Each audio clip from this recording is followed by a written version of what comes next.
Hello, welcome. Today I have another round of actors' most common questions.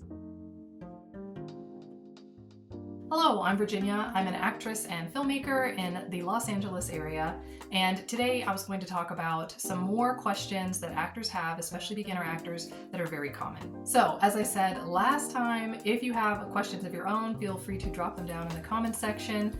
I know that this is like a very complicated thing. Even I have questions sometimes, and I reach out to people I know or I Google it or something because, it's a very vague kind of a thing, and honestly you might get a different answer from everybody that you ask. So it's just something that actors are used to, having questions and trying to figure things out. So one of the questions that is most commonly asked is, what do I wear to an audition?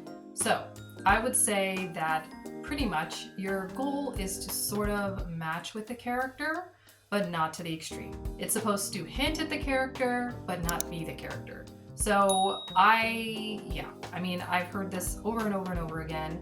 I have heard different advice for commercial auditions. I think it was questionable advice. Generally, like if you're playing a doctor, you don't wear like a full doctor stethoscope, badge stuff. You don't do that. If you're gonna dress up as a fireman, generally you don't need to be dressed head to toe as a fireman.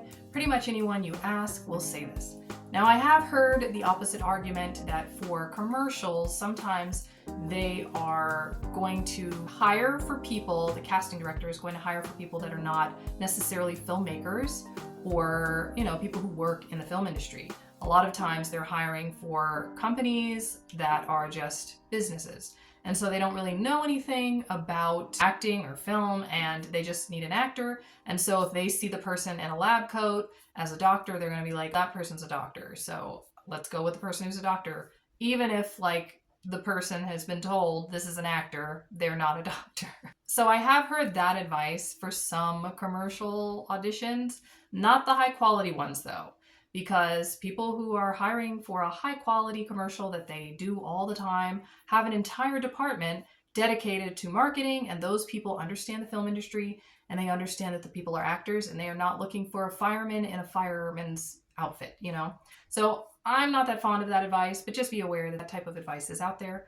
But generally, for one, I had a military role, right? So I pulled my hair back in a bun because military people do not have their hair all fluffy and loose. And they also, have no distractions is sort of the thing.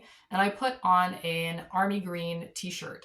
Okay, so it wasn't like camo or anything, no camouflage, just a regular, sort of a crew neck army green t-shirt. And that gave the idea of this girl could be in the military. And also minimal makeup. Minimal makeup. If you're doing any type of professional role, it should be very natural and very minimal. Yeah, okay. So it's just supposed to hint at the character you're playing. I also wouldn't go with anything black or anything white or anything that's got a crazy pattern. You don't want to go with anything that's got a giant, logo of Coca-Cola or something. Another commonly asked question from actors is, how do I balance my acting career with my day job? So I did just talk about that in one of my previous videos, so I will link it down in the description. But basically, I would say carefully, especially at this point in time, because the industry is quite slow, I would not recommend completely trying to give up your job and go full force with the acting unless you are already basically being hired for acting jobs pretty regularly that pay well. Yeah, it's one of those things. I know it can be hard because some jobs are less flexible.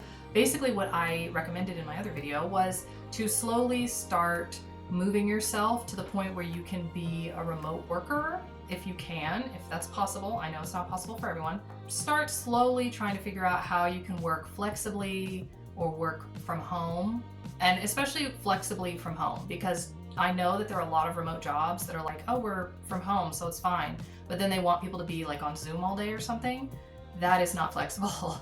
So just start transitioning yourself, but I would say very, as slowly as you need to, you know what I mean? Because it is a balance, and a lot of people try and juggle a lot of part-time jobs, but you're still going to be at risk even if you have more basic part-time jobs, you know what I mean?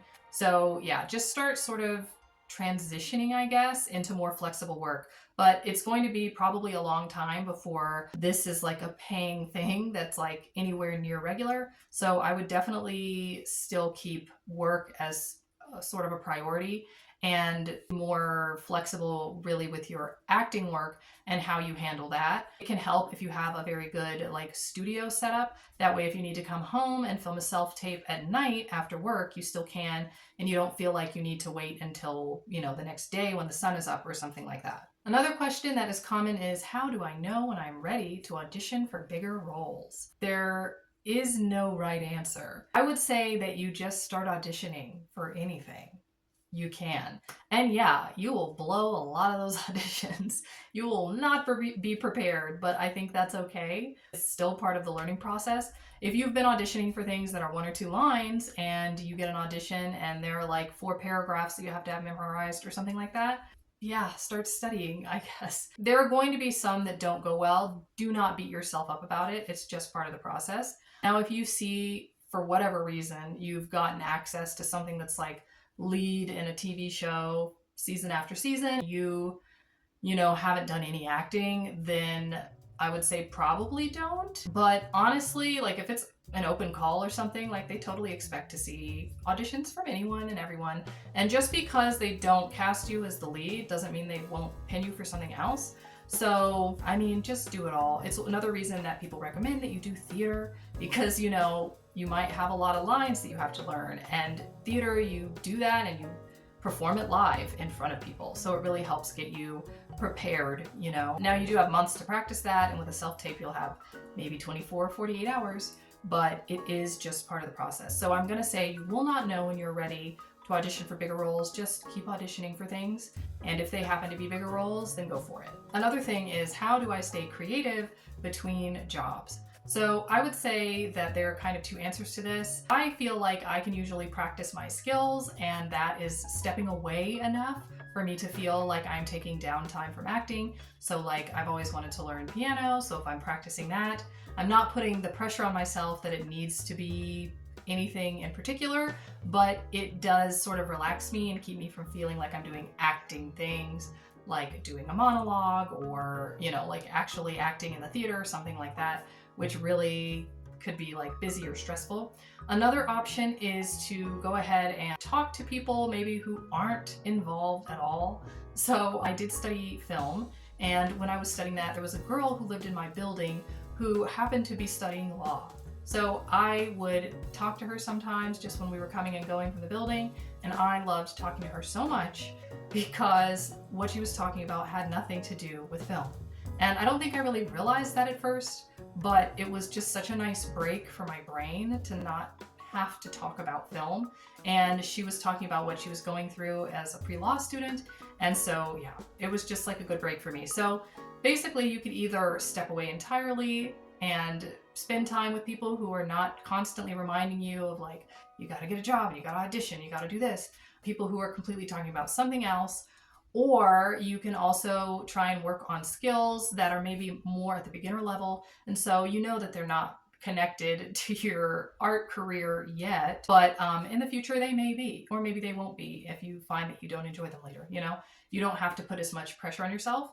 Or you could just, go take a break, go get a chai matcha latte from Starbucks or something, and take a break that way. There are a lot of options. It's sort of, the goal is that you just don't feel stressed or like pressure to be working.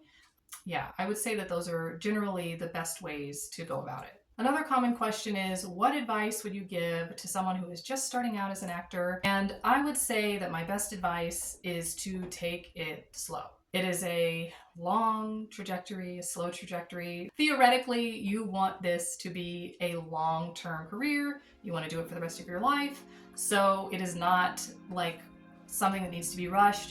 This is going to sound wretchedly cliche, but it's not about the destination. It's about the journey. It's that one. I mean, technically that's what it is. It's just part of the process. And so I would say, instead of like setting deadlines and putting a whole bunch of stress on yourself at the very beginning, just sort of, go around and see what you like, do some monologues, go do some improv classes, try the theater, see if you can act in a film, see if you can make your own film. And all of those things I think will just sort of help you figure out what you like to do and what's enjoyable. So yeah, it's just take it slow, and I think it will be okay. Now, if you are interested, I do have a worksheet for beginner actors. that has sort of the steps that are in order of like the career trajectory. So if you're interested in that, please let me know down in the comment section so that I can let you know when that's available and I can get that distributed to everybody so that they know that it's available. If you like this video, feel free to give it a thumbs up. Thank you guys so much for watching, and I will see you soon.